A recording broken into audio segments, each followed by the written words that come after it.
Beneath the concrete and steel of our biggest cities, under the rumble of subways and the footsteps of millions, lies a hidden world.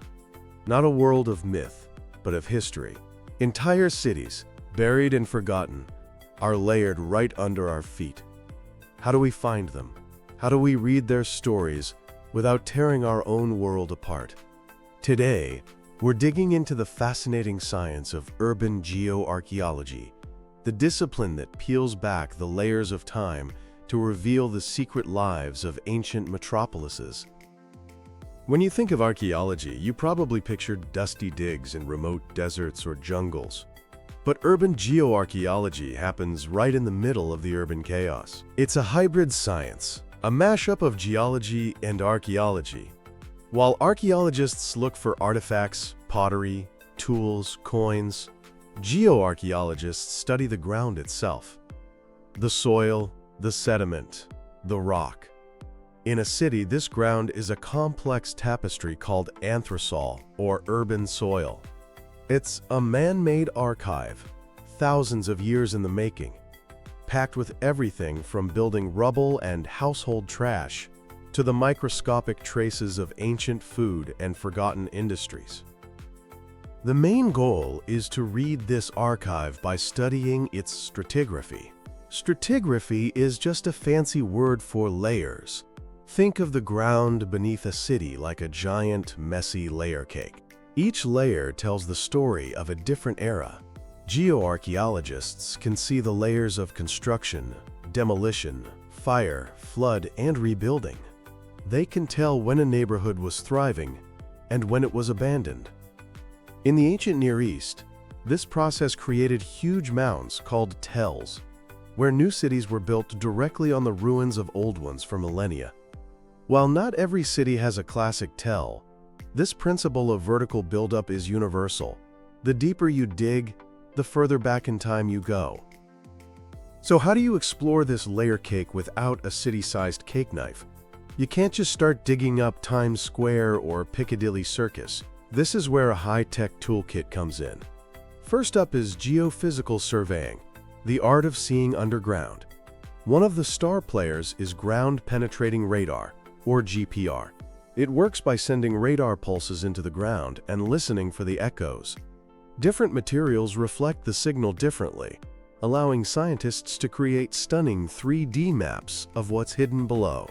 They can see buried walls, ancient foundations, forgotten roads, and even empty spaces like tunnels or tombs. It's like a medical ultrasound for the Earth. Another technique is electrical resistivity tomography. This involves passing a small electrical current through the soil.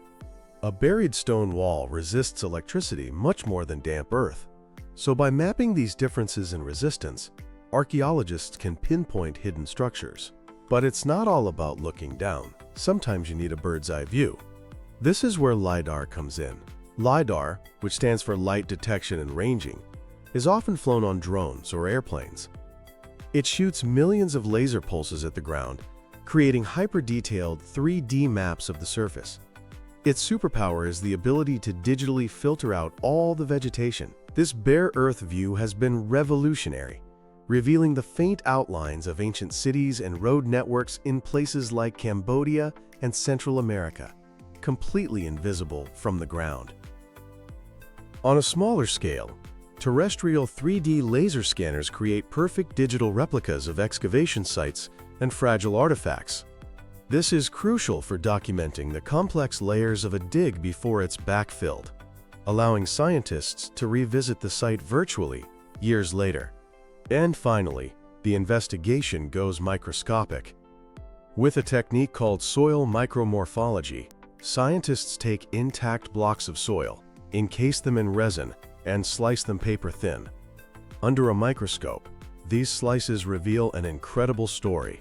Individual layers of ash from a cooking fire, compacted dirt from a well-trodden floor, and even the ghostly remains of decomposed wood or fabric. And geochemical analysis can create a chemical map of a site. High levels of phosphates might show where a latrine or animal pen was, while concentrations of heavy metals like copper or lead can pinpoint the location of an ancient smithy or workshop. This toolkit has led to some mind-blowing discoveries. Let's take a tour. First, Rome. We all know the Forum and the Colosseum, but geoarchaeology has shown us so much more. Recent excavations have not only uncovered new details about the Roman era, but also revealed the entire medieval neighborhood that was bulldozed in the 1930s by Mussolini. More incredibly, digs at the foot of the Palatine Hill have pushed Rome's history back even further, finding evidence of settlements from the 11th century BCE, long before Romulus and Remus. Next, let's jump to London. The modern financial district, known as the City, sits directly on top of Roman Londinium. Thanks to laws that require developers to fund archaeological surveys before building, every new skyscraper offers a window into the past. Recently, this led to the discovery of London's earliest Roman basilica, a massive civic building that was the heart of the ancient city. Now, over to Mexico City, built directly on the ruins of the Aztec capital, Tenochtitlan. In 1978, utility workers stumbled upon the city's great temple, the Templo Mayor. Since then, archaeologists have been carefully excavating in one of the most challenging urban environments imaginable, squeezing digs between subway lines and modern buildings, all while battling a high water table. They've unearthed monumental sculptures, sacrificial offerings, and even the remains of the famous chanampas, or floating gardens.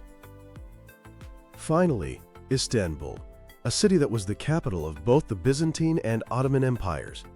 During construction for a new rail line, workers unearthed the long-lost Byzantine port, complete with the wrecks of 37 ships.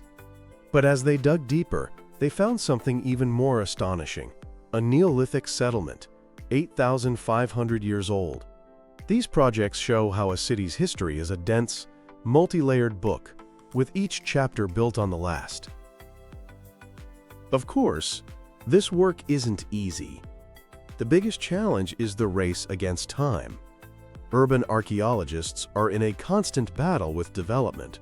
They often have a very short window to investigate a site before a new skyscraper or subway line is built, forcing tough decisions about what to save and what to let go.